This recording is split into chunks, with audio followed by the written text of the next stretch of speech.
अध्यात्म सतगुरु की महिमा को सदियों से चलाया जा रहा है।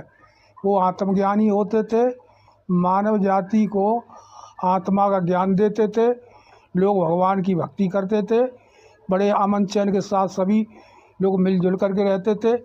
जब सतगुरु कहीं चले जाते थे, उनकी चरण पादुका की पूजा करने के लिए सभी लोग मिल करके आते थे। तभी कहा है, बंधों गुरुपद कंज कृपा सिंधु नर रूप हरि महामोत्तम पुंज जास बचन रवि करण कर। उनके वचन भगवान की करनी करते थे। सभी लोग धर्म का पालन करते थे, आपस में प्रेम करते थे, भगवान का भजन करते थे, प्रकृति की रक्षा करते थे, एक दूसरे की मदद करते थे और इसी तरह से अपने जीवन का भरपूर आनंद लेते। तो उन्होंने एक नारा बनाया कि राम का नाम ही सत्य है, बाकी सब असत्य है। तो मरने के बाद में जो नारे लगाए जाते हैं तो वो परमात्मा के सच्चे नाम को जानने के लिए लगाए जाते। परमात्मा के सच्चे नाम को तो गए भूल, फिर लोगों ने अपने मनमाने रूप से और भगवान का नाम पकड़ लिया। कोई ओम नमः शिवाय जप रहा है, कोई कृष्ण कृष्ण जप रहा है, कोई राधे राधे जप रहा है, कोई राम राम जप रहा है, कोई गायत्री मंत्र का पाठ कर रहा है, कोई तरह तरह के भेष बना करके ही तपस्या कर रहा है, कोई खड़े होकर के ही कर रहा है, कोई ऊपर हाथ करके ही कर रहा है।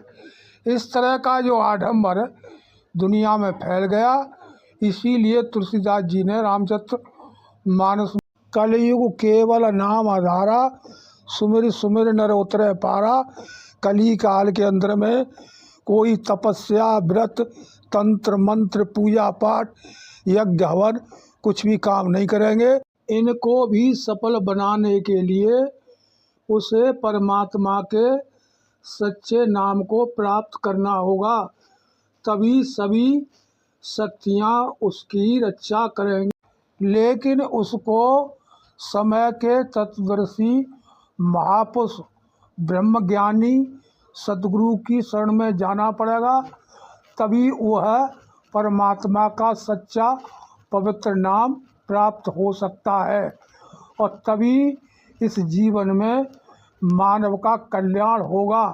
ये तुलसीदास जी ने रामचरितमानस में साफ तरह से लिख दिया है।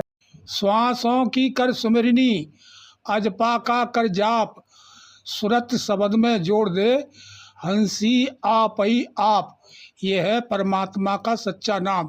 कली काल में तो शिवजी पार्वती को, सीताराम को, राधा कृष्ण को, ओम को और गायत्री मंत्र को अपना व्यवसाय बना लिया।